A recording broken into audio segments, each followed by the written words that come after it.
I'm Luna, 26, and I'm standing in a hospital corridor watching my older brother Hugo block me from meeting my nephew for the first time.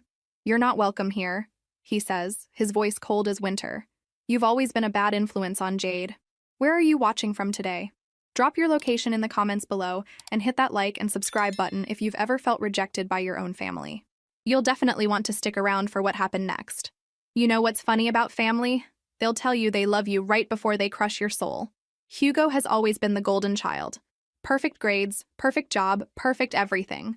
Me? I was the afterthought, the sister who never quite measured up to his shining example. When we were teenagers, Hugo started dating my best friend Jade. At first I thought it was amazing, my two favorite people together. But Hugo didn't see it that way.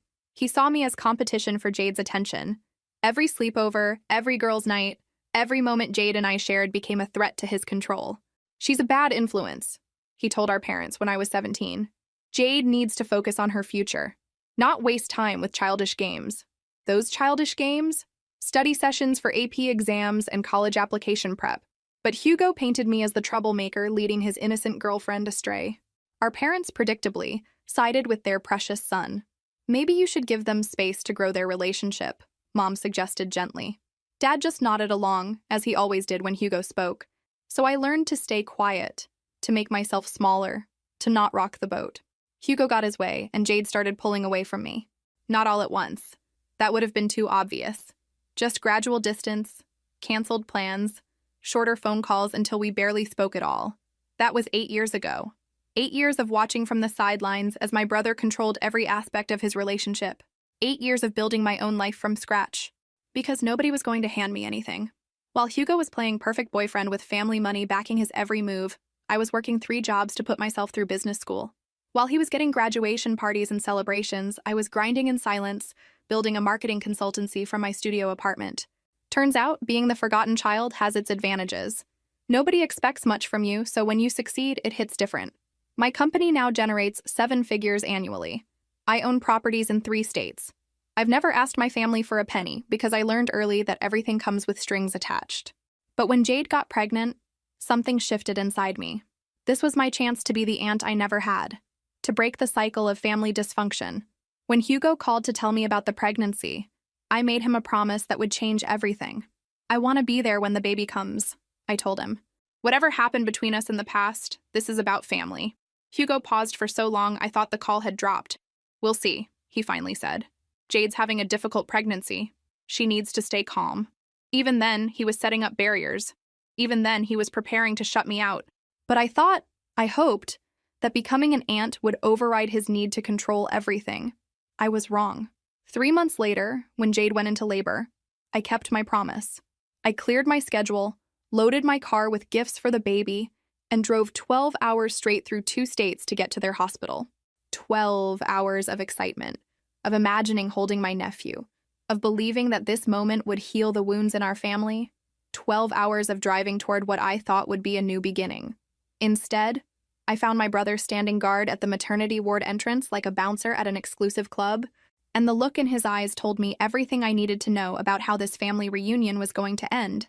"I drove 12 hours to be here," I managed to say through the shock. Hugo's expression didn't change. "Nobody asked you to." And that's when I realized that some people don't want healing. They want control. And my presence threatened the narrative Hugo had spent years constructing about his perfect little family. But sometimes the universe has a twisted sense of humor. Because 2 days later, my phone would ring with a call that would turn Hugo's carefully controlled world completely upside down. The drive home from that hospital was the longest 12 hours of my life. Not because of the distance, but because I spent every mile replaying years of family dysfunction, wondering how I'd been naive enough to think things would be different. You don't become a millionaire by accident. It takes strategy, persistence, and the kind of stubborn determination that comes from having something to prove. After Hugo systematically destroyed my friendship with Jade and my parents decided I was the problem child, I had 2 choices: crumble or climb. I chose to climb. My marketing consultancy started in my studio apartment with a laptop, a dream, and exactly $247 in my checking account. My first client was a local bakery that paid me in cash and day-old croissants. Not exactly glamorous, but it was mine. While Hugo was coasting on family connections and Dad's business network, I was cold calling potential clients and learning every aspect of digital marketing from YouTube videos. While he was getting handed opportunities, I was creating my own. The breakthrough came during my 3rd year in business. A tech startup hired me to rebrand their entire company. They were bleeding money, had terrible market presence, and their previous marketing team had quit in spectacular fashion. Perfect opportunity for someone desperate enough to work 18-hour days. 6 months later, their revenue had tripled. Word spreads fast in the business world when someone delivers those kinds of results. Suddenly, companies weren't just returning my calls, they were calling me first. By the time I turned 25, my consultancy had expanded to 15 employees and clients across 4 states. I bought my first property with cash, just to prove I could. Then a second, then a third. Success tastes different when you earn it yourself. There's no guilt, no strings attached, no family expectations weighing you down. Just the pure satisfaction of knowing that every dollar in your account exists because you made it happen. But money doesn't fill the family-shaped hole in your life. When Hugo called to tell me about Jade's pregnancy, I felt something I hadn't experienced in years. Hope. "We're having a boy," he said. And for once, his voice didn't carry that familiar edge of superiority. "Jade's scared, but excited." "That's amazing," I replied, meaning it. "When's she due?" "Late November. The doctor says everything looks good so far." I took a breath, choosing my words carefully. "I'd like to be there when he's born. Hugo, I want to meet my nephew." Silence stretched between us. I could practically hear him calculating, weighing the pros and cons of including me in this moment. "We'll see how Jade's feeling closer to the time," he finally said. "Pregnancy hormones make women emotional. She needs stability." Classic Hugo, deflecting responsibility onto his pregnant wife while positioning himself as the reasonable protector. But I caught something in his voice that I'd never heard before. Uncertainty. "I understand," I said, though I understood more than he realized. "Just know that I'm here if you need anything. Family support, whatever you need." Another pause. "We're doing fine, Luna. We don't need anything." Of course not. Hugo had never needed anything from me. But babies change people. Or so I'd heard. Maybe becoming a father would soften some of his sharp edges. 2 weeks before Jade's due date, I got a text from an unknown number. "Luna, it's Jade. Can you call me? Hugo's at work." My hands shook as I dialed. Jade's voice sounded tired but warm when she answered. "I'm sorry for everything," she said without preamble. "I know Hugo's kept us apart all these years. I've missed you." Those words cracked something open in my chest. "I've missed you too. How are you feeling?" "Huge, uncomfortable, and terrified," she laughed. "But excited." "Luna, I want you to meet the baby. I need you to be here." "Are you sure?" Hugo seemed hesitant when I asked. Hugo's been stressed about money lately. He's convinced that having family around will make me more anxious. But you've always calmed me down, even when we were teenagers. Money stress. That was interesting. Hugo had always projected an image of financial stability, but maybe the perfect facade was starting to crack. "I'll be there," I promised. "However long it takes to drive, I'll be there." "Thank you," Jade whispered. "It's going to be okay, right? All of this?" Something in her voice made me pause. Jade had always been confident, even as a teenager. This vulnerability was new. "Everything's going to be perfect," I assured her, though I had no way of knowing how wrong I was. When Jade went into labor on a Tuesday morning, I dropped everything. I canceled 3 client meetings, rearranged my entire week, and loaded my car with gifts I'd been collecting for months. A hand-carved wooden rocking horse, organic cotton onesies, a leather photo album for documenting the baby's first year. The 12-hour drive felt like a pilgrimage. For the first time in 8 years, I was driving toward my family instead of away from them. Every mile brought me closer to holding my nephew, to rebuilding my relationship with Jade, to proving that I could be the aunt this baby deserved.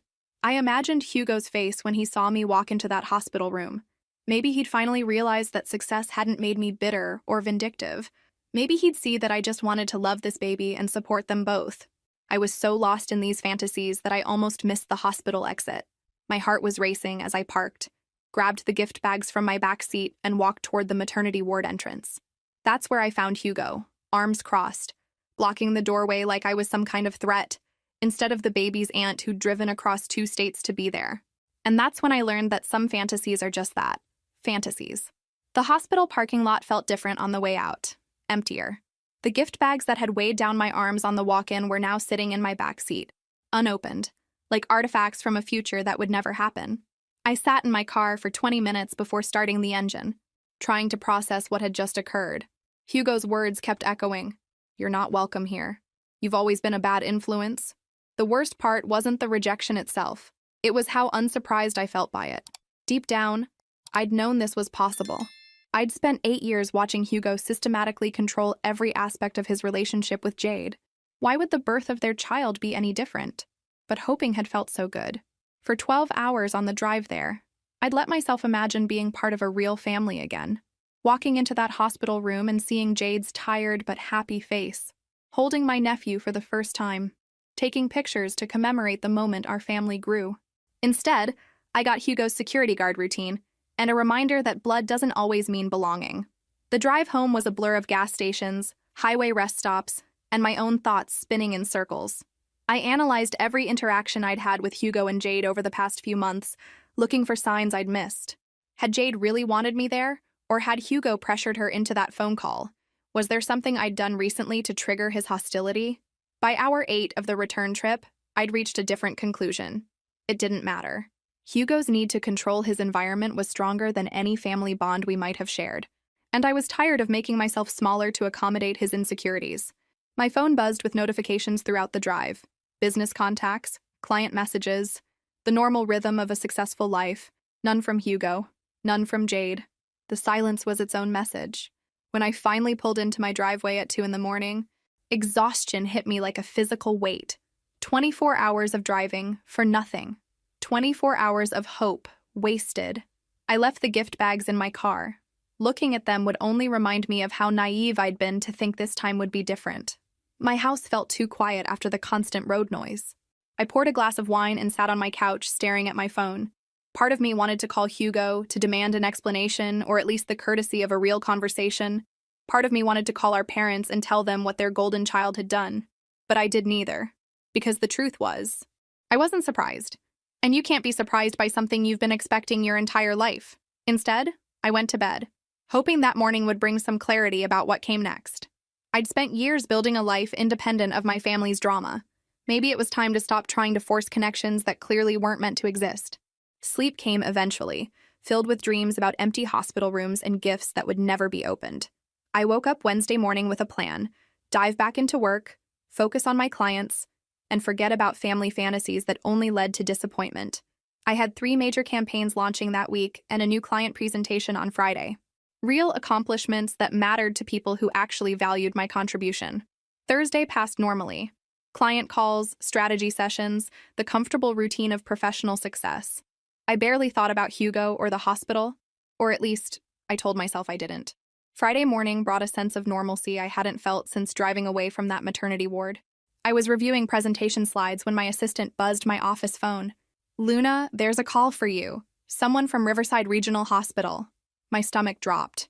Had something happened to Jade or the baby? Despite everything, the thought of either of them being hurt made my chest tight with worry. "I'll take it," I said, grabbing the phone. "Ms. Martinez?" The voice was professional, businesslike. "This is Sarah from Patient Financial Services at Riverside Regional. I'm calling regarding the birth expenses for baby Noah Martinez." Noah. My nephew had a name now. "I think you have the wrong number," I said. "I'm not responsible for any medical bills at your hospital. According to our records, your brother Hugo Martinez informed our billing department that his millionaire sister would be covering all delivery expenses. The total comes to $10,147. How would you like to handle payment today?" The words hit me like a physical blow. Hugo had used my success, the thing I'd built independently of family support, as collateral for his own responsibilities. Without asking, without permission, with the casual assumption that my money was available to solve his problems. I gripped the phone tighter, my professional composure warring with pure rage. "Ma'am," the billing representative continued, "how would you prefer to arrange payment?" This was the moment, the exact moment when everything would change between my brother and me. Because what I said next would determine whether I'd spend the rest of my life being Hugo's unofficial bank account, or whether I'd finally set the boundaries I should have established years ago. I took a deep breath and made the choice that would trigger everything that came after. "Ma'am, are you there?" Sarah from Patient Financial Services repeated, her voice cutting through my stunned silence. "Yes," I said, my voice steadier than I felt. "I'm here, but I think there's been a significant misunderstanding." "How so?" "I never authorized payment for anyone's medical expenses at your hospital. I've never even spoken to anyone from your billing department." A pause. The sound of typing. I have a note here from Hugo Martinez stating that his sister Luna would be handling all costs associated with his wife's delivery and their son's medical care. Luna. He'd even used my name specifically, not my family or someone else. My name, as if I'd personally guaranteed payment for a bill I'd never agreed to cover. Ms. Martinez, do you have any documentation showing that you agreed to be financially responsible for these charges? No, Sarah said, her professional tone wavering slightly. We typically rely on verbal confirmation from family members for arrangements like this. Then you have your answer. I did not verbally confirm anything because no one asked me. I am not responsible for this bill. More typing. A longer pause. I see. I apologize for the confusion, Ms. Martinez. The charges will remain under Mr. Hugo Martinez's name, and will contact him directly regarding payment arrangements. That would be appropriate, I said. Though my hands were shaking with anger I was carefully controlling. Thank you for calling to clarify. After hanging up, I sat in my office chair, staring at my computer screen without seeing it. Hugo had rejected me at the hospital, humiliated me in front of the staff, made it clear I wasn't welcome in his child's life. And then, 2 days later, he'd told the billing department that his millionaire sister would pay for everything. The calculation was breathtaking in its audacity. I was good enough to be his personal ATM, but not good enough to hold his baby. My assistant knocked on my door. Luna, your 11 o'clock is here. Give me 5 more minutes, I said, needing time to compartmentalize this rage before facing a client. But as I tried to focus on marketing strategies and campaign timelines, my phone started ringing. Hugo's name appeared on the screen. I let it go to voicemail. He called again. And again. The 4th time, I answered. What do you want, Hugo? Luna, thank God. Listen, there's been a misunderstanding at the hospital. They're saying they can't discharge Jade and Noah until the bill is paid. But our insurance isn't covering everything, and… Stop. My voice cut through his rambling explanation like a blade. Just stop. Look, I know you're upset about Tuesday, but this is about Jade and the baby. They can't go home until… Until what, Hugo? Until I pay the $10,000 you promised them I would cover? Without asking me first? Silence. You told the hospital your millionaire sister would handle the expenses, after you banned that same sister from even meeting her nephew. Do you see the problem with this logic? Luna, please. This isn't about us. Jade is exhausted, the baby needs to come home. And we just need… You just need my money. After making it crystal clear that you don't need my presence, my support, or my relationship with your family. Don't be dramatic. This is different. That phrase, don't be dramatic, was Hugo's greatest hit. Anytime I'd expressed hurt feelings as a child, anytime I'd complained about being excluded or dismissed, Hugo would roll his eyes and tell me not to be dramatic. Well, I was done minimizing my feelings to make him comfortable. You're right, Hugo. This is different. This time you need something from me. And this time I get to decide whether you deserve it. What's that supposed to mean? It means I drove 12 hours to meet my nephew, and you stopped me at the door. It means you humiliated me in front of hospital staff and made it clear that I'm not family when it comes to anything important. But apparently I become family again when you need my checkbook. Luna, I'm not finished. My voice was calm now, professional. The same tone I used when explaining to clients why their marketing budgets couldn't cover their unrealistic expectations. You want to know what I told the billing department? I told them the truth. I never authorized payment for anything. The bill stays in your name, where it belongs. The silence stretched so long I thought he might have hung up. You can't be serious, he finally said. I'm completely serious. You made your choice on Tuesday when you decided I wasn't welcome at the hospital. Now I'm making mine. But Jade and Noah are your responsibility, Hugo. Your wife, your child, your bill. You're a grown man with a job and insurance. Figure it out. I can't believe you're this petty. And there it was. The word that summarized how my family had always viewed my reasonable responses to their unreasonable behavior. Petty. Petty would be showing up at the hospital and causing a scene. Petty would be calling our parents and telling them what you did. This isn't petty, Hugo. This is me finally learning that money doesn't buy respect, and I won't pay to keep being treated like garbage. He started to say something else, but I hung up. My hands were trembling, but not from anger anymore. From relief. For the first time in my adult life, I'd set a clear boundary with my family and stuck to it. Hugo would call back, probably multiple times, but I'd said what needed to be said. The ball was in his court now, and somehow, I suspected this game was just getting started. Hugo called 17 times over the next 2 days. I know because I counted. Each voicemail followed the same pattern. Anger, followed by pleading, followed by guilt, and finally threats. By day 3, his desperation was palpable through the phone. "Luna, pick up the damn phone. This is ridiculous. Jade hasn't slept in 48 hours because she's stressed about when we can bring Noah home. You're hurting an innocent baby because you're mad at me. Delete. I don't understand why you're being like this. We're family. Family helps each other during emergencies. This is what normal people do. Delete. Fine. You want an apology? I'm sorry, okay? I was stressed on Tuesday and maybe I overreacted. But this is bigger than hurt feelings. Just call me back. Delete." The fourth voicemail was different. His voice was raw, exhausted. "Luna, I'm begging you. They won't let us leave until the bill is settled. We can set up a payment plan, but we need someone to guarantee it first. The insurance covered most of it, but there's still $4,000 left. I know I messed up, but please don't punish Jade and Noah for my mistakes." $4,000. So the bill had gotten smaller, or he was lying about the total. Either way, it wasn't about the money anymore. It was about the principle. I was in the middle of a client presentation when my assistant slipped me a note. "Emergency call from Jade Martinez. Says it's urgent." My stomach clenched, but I finished my presentation before returning the call. If this was another manipulation tactic, I wanted to be thinking clearly. "Luna?"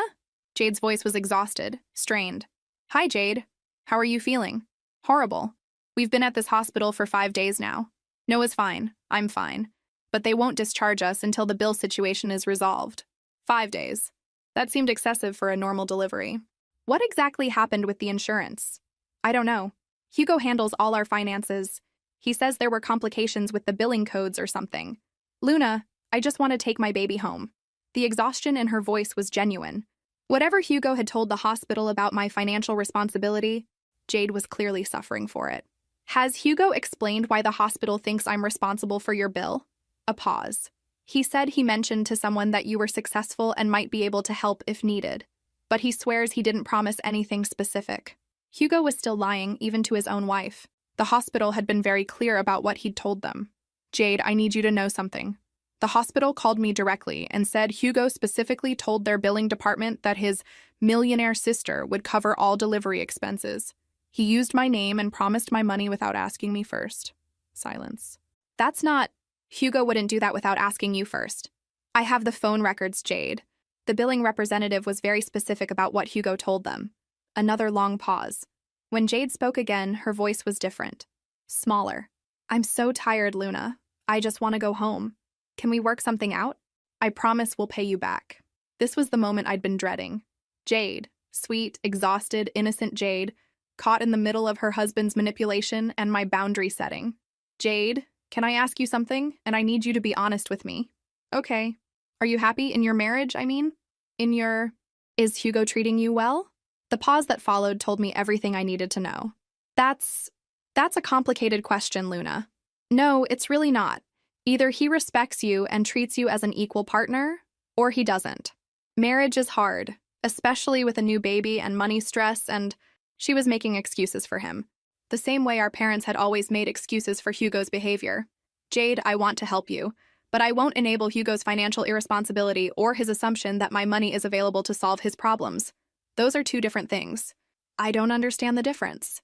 "The difference is that helping you means making sure you and Noah are safe and supported. Enabling Hugo means teaching him that he can make promises with other people's money and face no consequences." When Jade spoke again, her voice was barely a whisper. "What if I told you there were other things, other problems beyond just this hospital bill?" My grip tightened on the phone. "What kind of other problems?" "I can't talk about it now. Hugo will be back from the cafeteria soon. But Luna, there are things you don't know.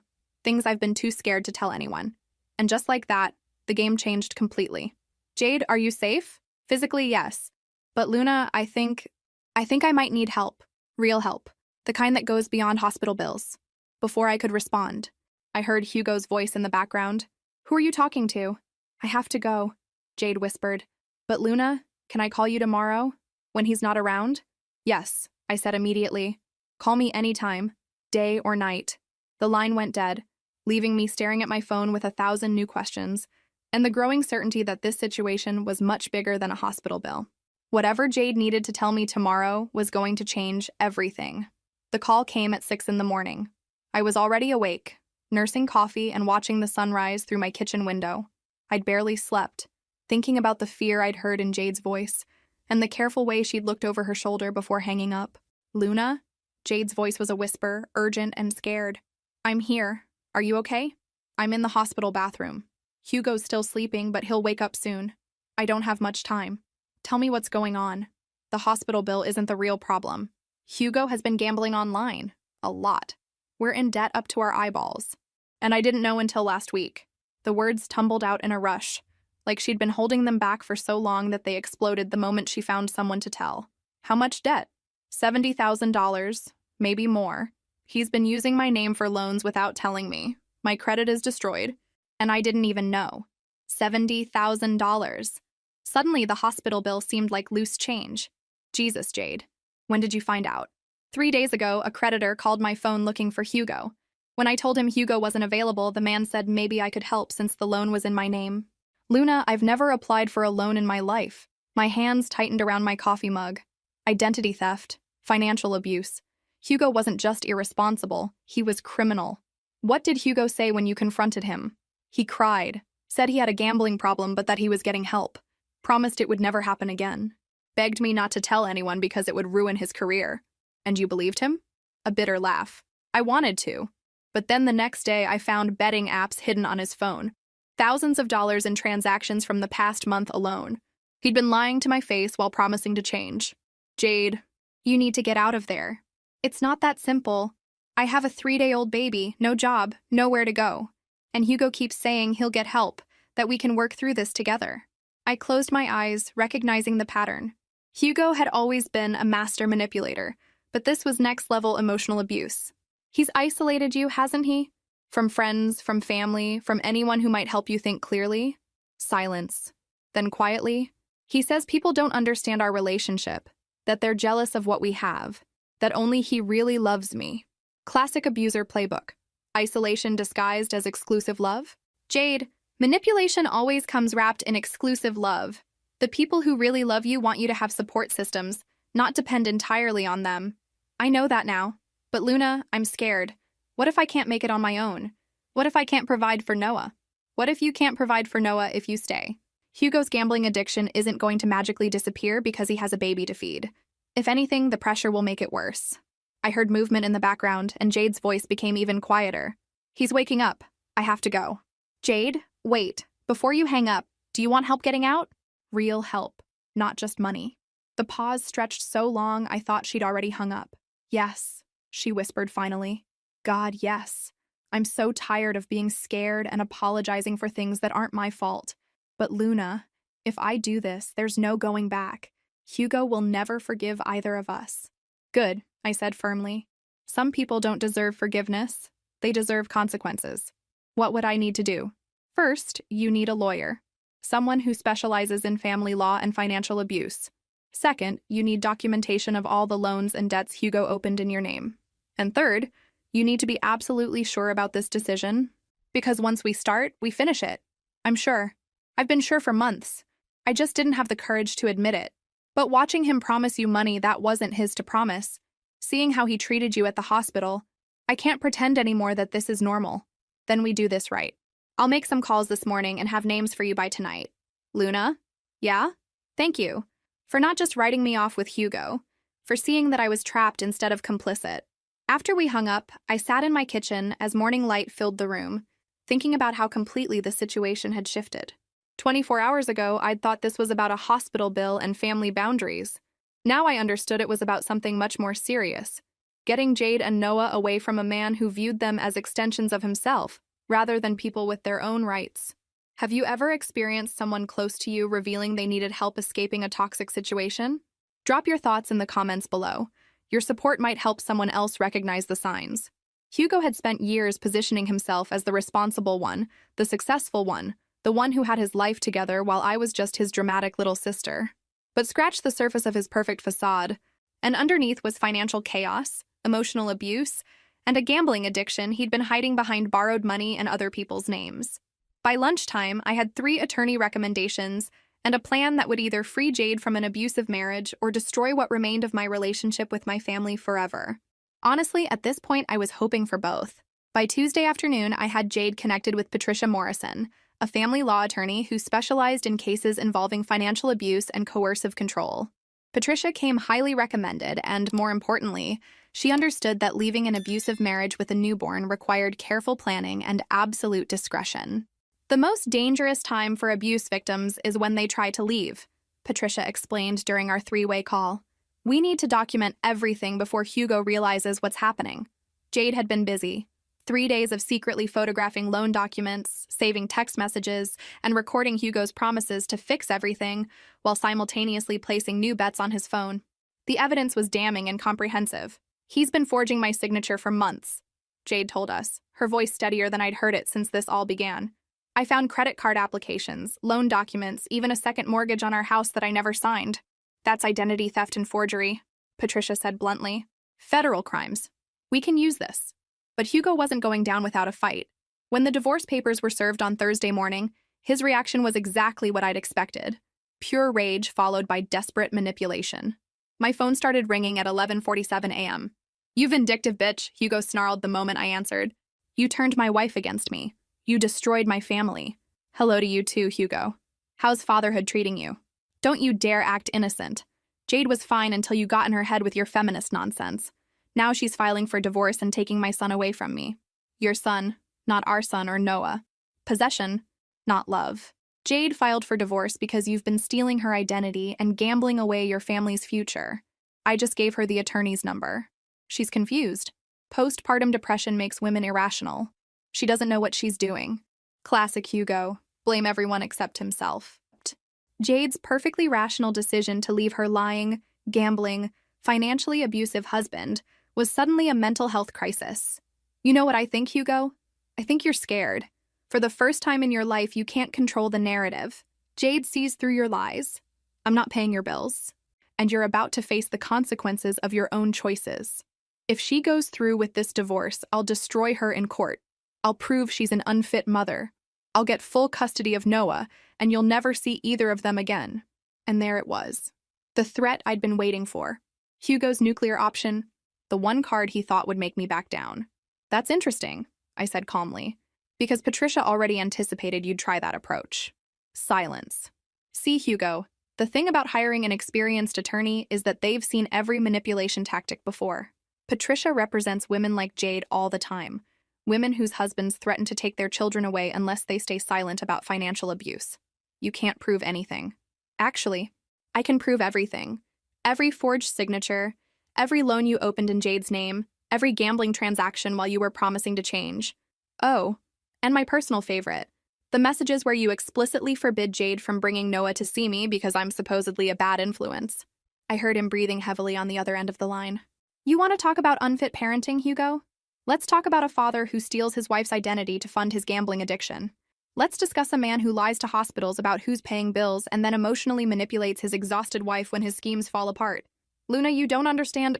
I understand perfectly. You thought you could control Jade forever by isolating her and making her financially dependent on you. You thought you could use me as your personal ATM whenever your poor choices caught up with you. And you thought you could threaten custody to keep Jade trapped. What do you think will happen next? Drop your predictions in the comments. I have a feeling you're going to be surprised by how this plays out. But here's what you didn't count on, Hugo. Jade kept everything. Every document, every text, every recording of you promising to change while placing new bets. And I kept detailed records of every conversation we've had, including this one. You're recording me? I'm learning from your example. Documentation is everything in legal proceedings. The silence stretched longer this time. When Hugo spoke again, his voice had lost its angry edge and taken on something closer to panic. What do you want? Money? I'll pay you back everything. With interest. Just convince Jade to drop this divorce nonsense. I don't want your money, Hugo. I want you to understand something very clearly. You're not losing your wife because of me. You're losing your wife because of your choices. And you're not losing control over Jade's life. You're losing the illusion that you ever had the right to control it in the first place. She'll never make it on her own. She has no job, no money, no support system. She has Noah, she has me, and she has something you never gave her. The freedom to make her own decisions. That's more support than she ever got from you. I heard papers rustling in the background, like he was frantically searching through documents. This isn't over, he said finally. You're right, I agreed. This is just the beginning, because now comes the part where you actually face consequences for your actions, instead of having other people clean up your messes. After I hung up, I sat in my office feeling something I hadn't experienced in years when it came to my family: optimism. Hugo's world was crumbling, and for once it wasn't because someone else had failed to support him. It was because his own choices had finally caught up with him. And Jade? Jade was about to discover what life looked like when someone actually had her back instead of just having her trapped. Jade and Noah arrived in my city on a rainy Sunday morning, everything they owned packed into 2 suitcases and a diaper bag. Watching her step out of the taxi with my nephew in her arms felt like watching someone emerge from underwater, relief mixed with the exhaustion of holding her breath for too long. "Hi," she said simply, standing on my doorstep looking younger than her 24 years. "Hi yourself. Come on, let's get you both inside where it's warm." I'd spent the previous week transforming my guest room into a nursery. A crib ordered overnight, soft blankets in gender-neutral colors, a rocking chair positioned near the window where morning light would stream in gently. If Jade and Noah were going to stay with me while she figured out her next steps, they deserved a space that felt like home rather than temporary shelter. Noah was perfect. All dark hair and serious expressions, like he was already contemplating the complexities of the world he'd been born into. When Jade placed him in my arms for the first time, I felt something shift in my chest. This wasn't just my nephew. He was family in the truest sense, untainted by the dysfunction that had shaped my relationship with his father. "He looks like you," I told Jade, studying his features. "Thank God for that," she laughed. But there was an edge to it. Hugo was convinced he'd be a carbon copy of him. We spent the afternoon getting them settled, establishing routines, talking about practical things, pediatrician appointments, legal meetings, the logistics of starting over. But as evening fell and Noah slept peacefully in his new crib, the conversation turned to deeper waters. "Luna, I need to tell you something," Jade said, curled up on my couch with a cup of tea warming her hands. "About why I stayed with Hugo for so long. About why I let our friendship fade away. You don't owe me explanations?" "Yes, I do. Because what happened between us wasn't just about teenage drama or growing apart. It was calculated." I settled into the chair across from her, sensing this was going to be one of those conversations that changed how I understood the past. When Hugo and I first started dating, I thought he was protecting me. He'd say things like, "Luna's always been jealous of what we have," or "She's trying to come between us because she can't handle seeing you happy." He made it sound like caring about our relationship. The words stung, but they didn't surprise me. Hugo had always been masterful at reframing his control as concern. "At first, I defended you. But Hugo was patient. He never demanded I choose between you and him outright. Instead, he'd get hurt whenever I mentioned spending time with you. He'd sulk or withdraw affection until I learned to avoid bringing you up altogether." "Classic isolation tactics," I said quietly. "Make the victim feel guilty for maintaining other relationships." "Exactly. And by the time I realized what was happening, years had passed. I'd moved to another state, started a new life, and the distance made it easier to convince myself that maybe Hugo was right. Maybe our friendship had just run its natural course." Jade set down her tea and looked at me directly. "But last week, when you refused to pay that hospital bill, something clicked into place. Hugo was furious. Not hurt, not disappointed, but genuinely shocked that someone had told him no. And I realized that I hadn't seen him that rattled since the last time you stood up to him when we were teenagers." "What do you mean?" "Remember when he tried to convince our parents that you'd been drinking at that party junior year? When you had witnesses proving you'd been designated driver all night?" I remembered. Hugo had been caught drinking by a neighbor and tried to deflect blame onto me. Our parents had almost believed him until 3 other students confirmed my story. He was so angry that night. Not because he got in trouble, but because his plan hadn't worked. Because for once, people believed you instead of him. Jade pulled a throw pillow into her lap, hugging it like armor. I think that's when I started to understand that Hugo's problem wasn't jealousy about our friendship. It was envy about your independence. You've never needed anyone to validate your worth or make decisions for you. That threatened him then, and it threatens him now. The insight hit like a revelation. All these years, I'd assumed Hugo resented me because he thought I was irresponsible or beneath the family's standards. But Jade was suggesting something different, that he'd been threatened by my autonomy itself. He told me once that the reason he fell in love with me was because I needed him, Jade continued. At the time, I thought it was romantic.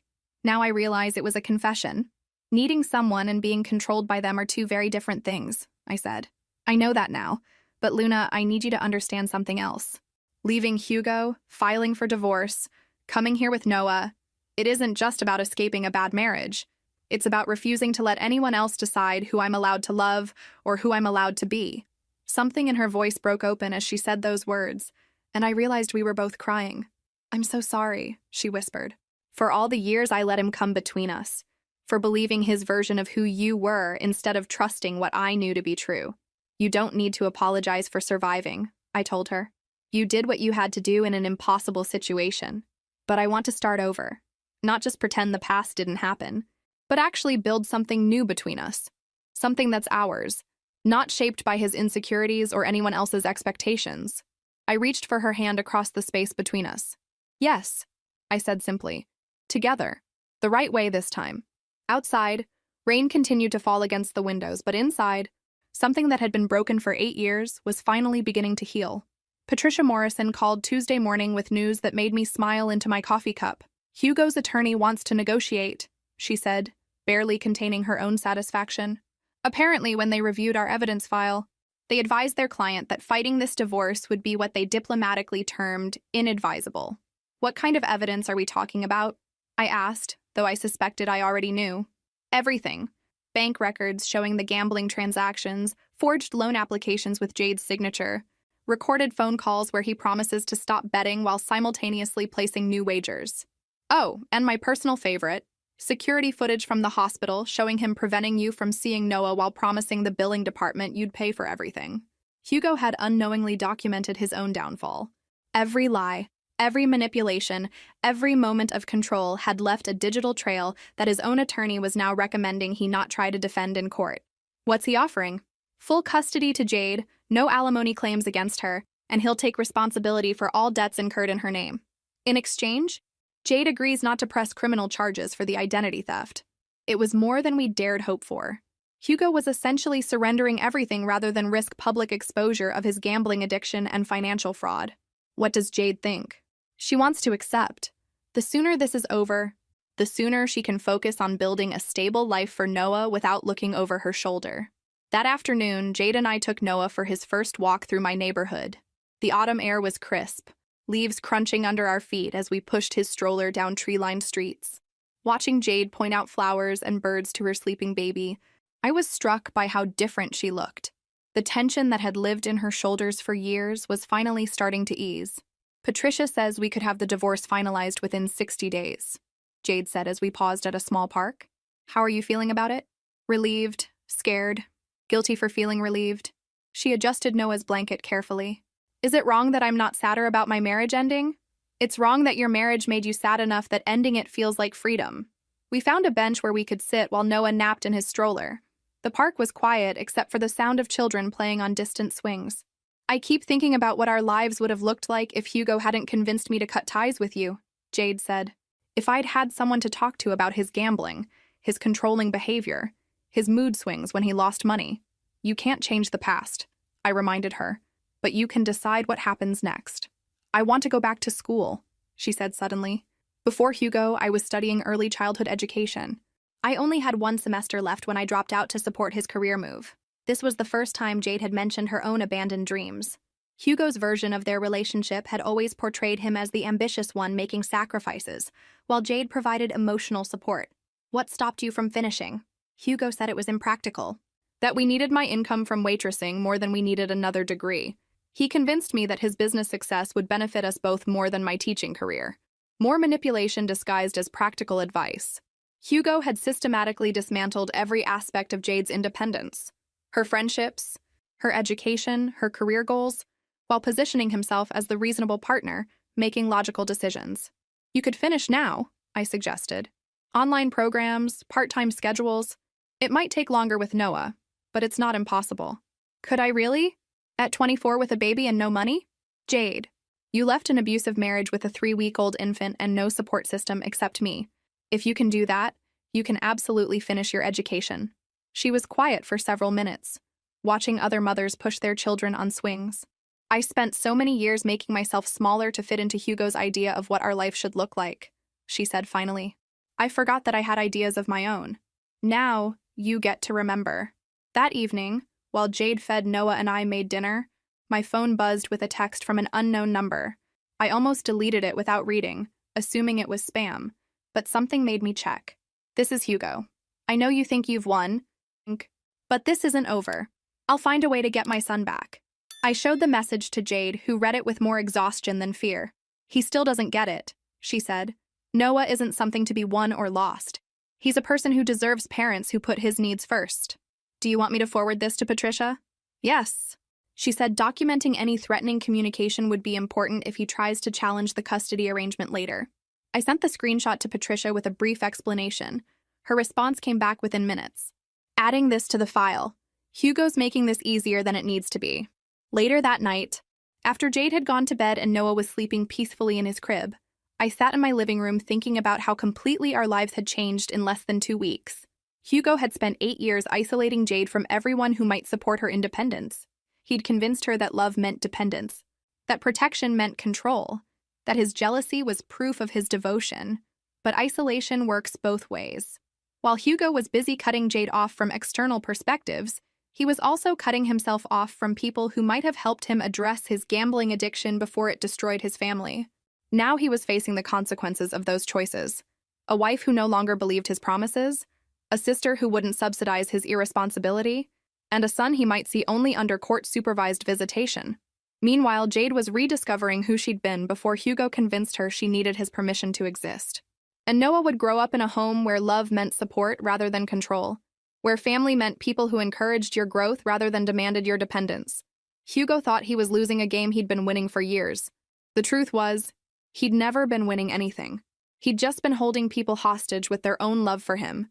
Now the hostages had been freed, and Hugo was left alone with the wreckage of his own making. 3 weeks later, I got a call that crystallized just how completely Hugo's carefully constructed world had crumbled. Ms. Martinez, this is Detective Sarah Chen with the County Fraud Investigation Unit. We're calling regarding financial crimes committed by Hugo Martinez. We understand you're his sister? My blood went cold. Yes, I am. What kind of financial crimes? Your brother has been arrested for identity theft, forgery, and fraud. We found evidence that he opened multiple credit lines using his wife's social security number and forged documentation. The total amount exceeds $50,000, which makes this a felony case. Patricia had warned us this might happen. When banks started investigating the loans Jade disputed, they'd uncovered a pattern of fraudulent applications that went beyond just their marriage. We're hoping you might provide character testimony about his gambling behavior, Detective Chen continued. Records show he also attempted to use your name as financial guarantee for medical expenses without authorization. I'll cooperate however I can, I said. But Detective, what does this mean for his wife and child? They've already filed for divorce. Mrs. Martinez isn't considered a suspect. Our investigation shows she was a victim of her husband's financial fraud, not a participant. However, she may need to testify about the timeline of when she discovered the unauthorized accounts. After hanging up, I found Jade in the nursery, gently rocking Noah while he fussed through a particularly difficult afternoon. She looked up when I entered, and I could see she already knew from my expression that the news wasn't good. They arrested him, didn't they? This morning. Detective Chen says the banks found evidence of systematic fraud going back 2 years. Jade's grip tightened on Noah, but her voice remained steady. How long could he go to prison? She didn't say, but Patricia mentioned identity theft is a federal crime with mandatory minimum sentences. We sat in silence for several minutes, both processing what this meant. Jade had wanted freedom from Hugo's control, but neither of us had anticipated he'd end up facing criminal charges that could destroy his career and reputation permanently. I should feel sorry for him, Jade said finally. He's Noah's father and prison will ruin his life. But Luna, I just feel empty, like I'm watching consequences catch up to a stranger. That's normal. You can't love someone back into being a good person, and you can't feel guilty for their choices catching up with them. Do you think Noah will ask about his father someday? Want to know why Daddy isn't around? Noah will ask questions. And when he does, you'll tell him age-appropriate truths, that his father made choices that hurt people, and that sometimes adults face consequences for hurting others. What if Hugo tries to come back into our lives after prison? What if he claims he's changed and wants another chance? This was the question that had been keeping me awake at night. Hugo was manipulative enough to spend years in prison planning his redemption narrative, positioning himself as a man who'd overcome addiction and deserved forgiveness. That's why the divorce settlement was so important, I reminded her.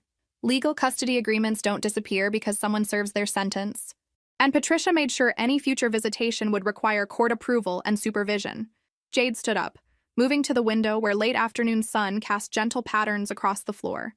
You know what's strange? I keep waiting to feel devastated about Hugo's arrest, waiting for some surge of loyalty or love that makes me want to support him through this crisis. And instead, I feel protective of the life we're building here. Noah and I are safe, stable, supported. Hugo's legal troubles feel like they're happening to someone from my past, not someone who's part of my present. That evening, Patricia called with additional details about Hugo's case. The prosecutor is offering a plea deal, she explained. 2 years in federal prison in exchange for full restitution to his victims and admission of guilt. If he refuses and goes to trial, he's looking at potentially 5 to 7 years. What happens to his parental rights if he takes the plea? That depends on several factors, but convicted felons generally face restrictions on unsupervised child custody. Given the nature of his crimes and the evidence of emotional manipulation, I'd expect any future visitation to be court-supervised and limited. After hanging up, I found Jade making bottles for Noah's night feeding, her movements efficient and calm. She'd adapted to single motherhood with remarkable grace, as if caring for Noah without constantly managing Hugo's moods had freed up emotional energy she'd forgotten she possessed. Patricia says he'll probably take the plea deal, I told her. Good. A trial would mean testifying, reliving everything. I'd rather move forward than spend months looking backward. Are you sure you're okay? This is a lot to process. Jade paused, a bottle halfway prepared, and looked at me with clear eyes. Luna, for 8 years I lived with someone who lied to me daily, who stole my identity, controlled my friendships, and made me question my own judgment about everything from finances to reality itself. His arrest doesn't feel like a tragedy. It feels like validation that I wasn't crazy for thinking something was seriously wrong. She resumed preparing the bottles, her voice taking on a strength I hadn't heard since we were teenagers. Hugo spent years convincing me that I needed him to survive, that I was too naive, too emotional, too dependent to make good decisions on my own. But look at me now. I left him, protected my son, found legal help, and started rebuilding my life from scratch. Turns out I was stronger than he ever gave me credit for. Stronger than he wanted you to believe you were, I corrected. Exactly. And Noah is going to grow up knowing his own strength, not questioning it because someone else needs to feel powerful. Later that night, as I watched Jade confidently handle Noah's late feeding, I realized something profound had shifted. She wasn't just surviving without Hugo. She was thriving. And Hugo was about to learn that the control he'd thought was his greatest strength had actually been his most devastating weakness. The call from my mother came on a Thursday morning, 6 weeks after Hugo's arrest, just as Jade and I were planning Noah's first Thanksgiving in our new life. Luna, we need to talk. Mom's voice carried that particular tone she used when family appearances were at stake. About what? About this situation with your brother. The way you've handled everything. It's gone too far. I almost laughed. After 8 years of Hugo excluding me from family events, manipulating his wife, and stealing money from multiple victims, my mother was concerned that I'd let things go too far. Which part went too far, Mom? The part where I refused to pay bills I didn't agree to, or the part where I helped Jade escape financial abuse? Hugo made mistakes, but family doesn't abandon family during difficult times. He needs support right now, not judgment. He needs accountability. There's a difference. Luna, he's been calling us from jail. He's genuinely remorseful about his gambling problem. He wants to make amends, but you've turned everyone against him. This was vintage family dysfunction. The perpetrator becomes the victim the moment consequences arrive. Mom, Hugo committed identity theft and fraud, multiple felonies. He didn't make mistakes. He made criminal choices that hurt people. Prison is going to ruin his life completely. His career, his reputation, his relationship with his son, all gone. How is that helping anyone? It's protecting future victims from his behavior. It's showing Noah that actions have consequences. And it's teaching Jade that she deserves better than being someone's emotional and financial hostage. Jade has always been dramatic. Marriage is hard work, and not every woman runs away the first time things get difficult. I felt anger flare in my chest. Our mother was minimizing years of abuse as marital difficulties, dismissing Jade's courage as drama. Running away? Mom, she left a man who stole her identity and gambled away their future while emotionally manipulating her into isolation. That's not running away from difficulty, that's escaping danger. I think you've filled her head with feminist nonsense about independence and self-sufficiency. Some women need guidance, Luna. Not every marriage works the same way yours would. And there it was, the underlying assumption that had shaped my family's view of relationships for generations. Some people lead, others follow. Some people make decisions, others comply. Hugo wasn't abusive, he was simply masculine in a way that required feminine submission. Jade doesn't need guidance, Mom. She needs respect. She needs a partner who treats her as an equal, not a subordinate. Well, now she has nothing. No husband, no financial security, no stable home for her baby. How is that better? She has her freedom, her dignity, and her son's respect when he's old enough to understand that she chose his safety over convenient lies. My mother sighed, the way she'd always done when my responses didn't match her expectations. Your father thinks we should have an intervention. Get the whole family together to discuss how to help Hugo rebuild his life when he gets out of prison. An intervention for what? He's already admitted guilt and accepted his sentence. The intervention he needed was 8 years ago when his gambling started, but everyone was too busy enabling his behavior to address it. Luna, he's your brother. He's also a convicted felon who spent years abusing his wife and stealing from multiple victims. Being related to him doesn't override those facts. So that's it? You're just writing him off forever? I looked across my kitchen where Jade was making breakfast while Noah played contentedly in his bouncer. They both looked relaxed, safe, genuinely happy for the first time since I'd known them. I'm not writing him off, Mom. I'm refusing to participate in the family tradition of making his problems everyone else's responsibility. If Hugo wants redemption, he can earn it through his own efforts, not emotional manipulation of people he's already hurt. What about forgiveness? What about second chances? What about accountability? What about learning from consequences instead of being rescued from them? After we hung up, Jade looked at me with raised eyebrows. Family pressure? The usual. Hugo's the victim now because prison is hard and his choices have finally caught up with him. Are you okay? I considered the question seriously. A month ago, disappointing my family would have sent me into days of guilt and self-doubt. Today, it felt like maintaining healthy boundaries. Actually, yeah, I'm okay. For the first time in my adult life, I'm making decisions based on my values instead of family expectations. What are your values? That people should face consequences for their choices. That victims deserve support, not judgment. That love without respect isn't really love at all. Jade smiled, lifting Noah from his bouncer to settle him in his high chair. Those sound like good values to build a family around. Is that what we're doing? Building a family? Aren't we? She gestured around the kitchen where Noah's bottles shared space with my coffee maker, where children's books sat next to my business magazines. We're two adults who love each other platonically, raising a baby together, supporting each other's dreams. If that's not family, what is? She was right. Over the past 2 months, we'd created something neither of us had experienced in our original families. Unconditional support without strings attached, love without control, loyalty without enabling dysfunction. Does that scare you? I asked, building something different from what we grew up with. It terrifies me, Jade admitted, but not as much as staying trapped in patterns that never worked. That afternoon, I got a text from Hugo, his first direct communication since the arrest. Luna, I know I messed up. When I get out, I want to make things right. Please don't turn my son against me. I showed the message to Jade, who read it with the weary expression of someone who'd parsed Hugo's manipulative language for years. Notice how he's asking you not to turn Noah against him, instead of acknowledging that his own choices might accomplish that goal? Classic deflection. It's my potential influence he's worried about, not his actual behavior. Exactly. Some people change in prison, but most just get better at managing their image. I deleted Hugo's message without responding. Because the best revenge against someone who tried to control your life isn't elaborate punishment, it's the simple act of moving forward without them. 1 year later, I was standing in the kitchen of our new house. Yes, our house. Because Jade and Noah and I had officially become a family unit that confused realtors, but worked perfectly for us. When my phone rang with a call that felt like the final chapter of an old story.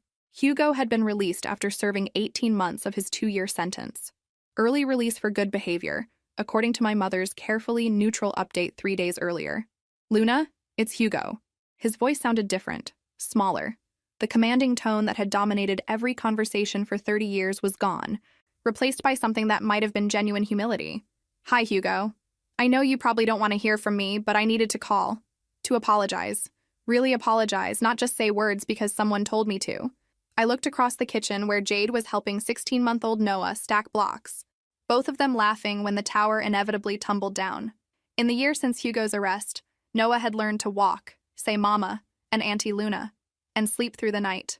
He had no memory of his father, no anxiety about missing pieces of his family structure. "I'm listening," I told Hugo. "I destroyed everything good in my life because I couldn't admit I had a problem. The gambling, the lying, the way I treated you and Jade, I convinced myself that controlling everything around me would somehow control the chaos inside my head." This was more self-awareness than I'd heard from Hugo in decades. Prison gave me time to think without distractions. No phones, no betting apps, no ability to run from what I'd done. I had to face the fact that I'd emotionally abused my wife, stolen her identity, alienated my sister, and traumatized everyone who tried to love me. "What do you want from me, Hugo?" "Nothing. I'm not calling to ask for money or forgiveness or a relationship with Noah that I haven't earned. I'm calling because you deserved an apology years ago, and I was too proud and scared to give you one."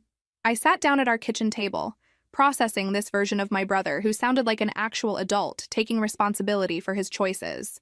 "I spent 18 months in therapy, Luna. Real therapy, not just anger management classes to satisfy the court.